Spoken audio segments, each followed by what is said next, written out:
Supreme court Karachi registry में गुजर महमूदाबाद और औरंगी टाउन नालन जी मुतासिरनि जी बहाली बाबत केस जी ॿुधणी थी है। सिंध हुकूमत सुप्रीम कोर्ट कराची रजिस्ट्री में रिपोर्ट जमा कराए छॾी। रिपोर्ट में चयो आहे त सिंध हुकूमत 6,932 मुतासिरनि खे MDA में 80 गज़ जा प्लाट ॾींदी। ब्रेकिंग न्यूज़ अवां सां शेयर करे रहिया आहियूं। सुप्रीम कोर्ट कराची रजिस्ट्री में गुजर महमूदाबाद और औरंगी टाउन नालन जे मुतासिरनि जी बहाली लाइ केस जी ॿुधणी थी। सिंध हुकूमत सुप्रीम कोर्ट पारां कराची रजिस्ट्री में रिपोर्ट पेश कराए छॾी।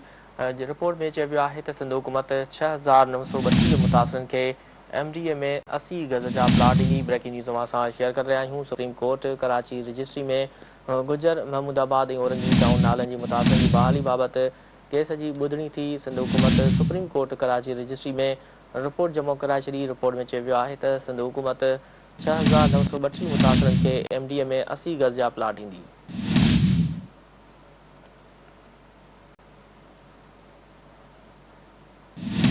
सुप्रीम कोर्ट कराची रजिस्ट्री में गुजर महमूदाबाद और औरंगी टाउन नालनि जी मुतासिरनि जी बहाली बाबति केस जी ॿुधणी थी। सिंध हुकूमत सुप्रीम कोर्ट कराची रजिस्ट्री में रिपोर्ट जमा कराए छॾी।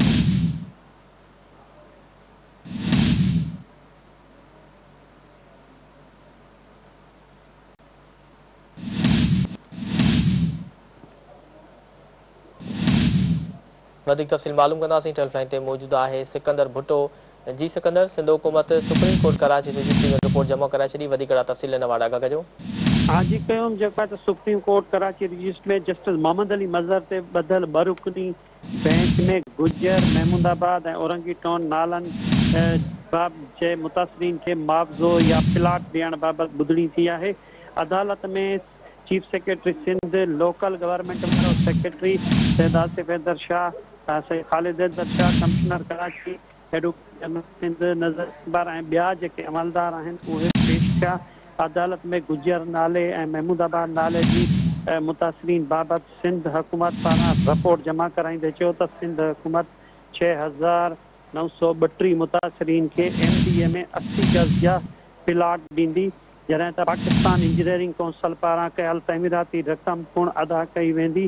सिंध सरकार पारां रिपोर्ट में चयो वियो आहे त 28 दिसंबर 2023 ते सिंध जे वॾे वज़ीर जी सदारत हेठि समूरनि स्टेक होल्डरनि जा इजलास थिया हुआ। 8 जनवरी 2024 ते सिंध काबीना में मुतबादल प्लाट तहमीर करण लाइ रक़म जी मंज़ूरी बि ॾिनी वई हुई।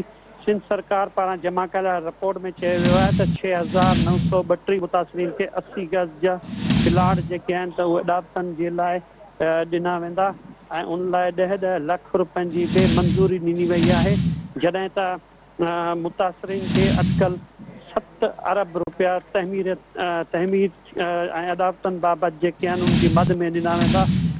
रिपोर्ट में इहो बि चयो वियो आहे त मुआवज़े जी अदायगी बाबति कमिश्नर कराची फोकल पर्सन मुक़ररु कयो वियो हो। पेश कयल रिपोर्ट में इहो बि चयो वियो आहे त प्लाट ऐं तहमीराती ख़र्च जी अदायगी 6 महीननि जो वक़्तु उनमें घुर्बल आहे।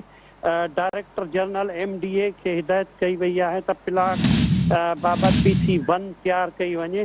सिंध सरकार पारां जमा कयल रिपोर्ट में इहो बि चयो वियो आहे त नाणे खाते पारां जेको आहे त तहमीराती कम बाबति कमिश्नर कराची जे प्लान मूजिबि अटिकल 7 अरब रुपया जारी कया वेंदा, जॾहिं त अॼु सुप्रीम कोर्ट कराची रजिस्ट्री में ॿुधणी दौरान कमिश्नर कराची ऐं ॿिया जेके आहिनि चीफ सेक्रेटरी ऐं ॿिया पेश थिया। अदालत जेको आहे त चयो त हीउ तव्हांजो ई शहर आहे ऐं कराची में तव्हां ई रहो था।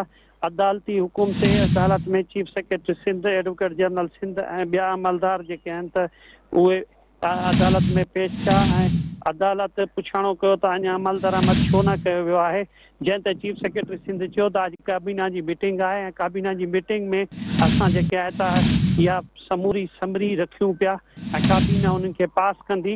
अदालत चयो त वक़्तु घुर्बल आहे, केतिरे वक़्त में अवां अमल दरामद कराईंदा, जंहिं ते जेको आहे त अदालत खे चीफ सेक्रेटरी सिंध ॿुधायो त अॼु ई काबीना मां इहा मंज़ूरी वठी करे सूमर जे ॾींहुं सुप्रीम कोर्ट में रिपोर्ट जमा कराई वेंदी।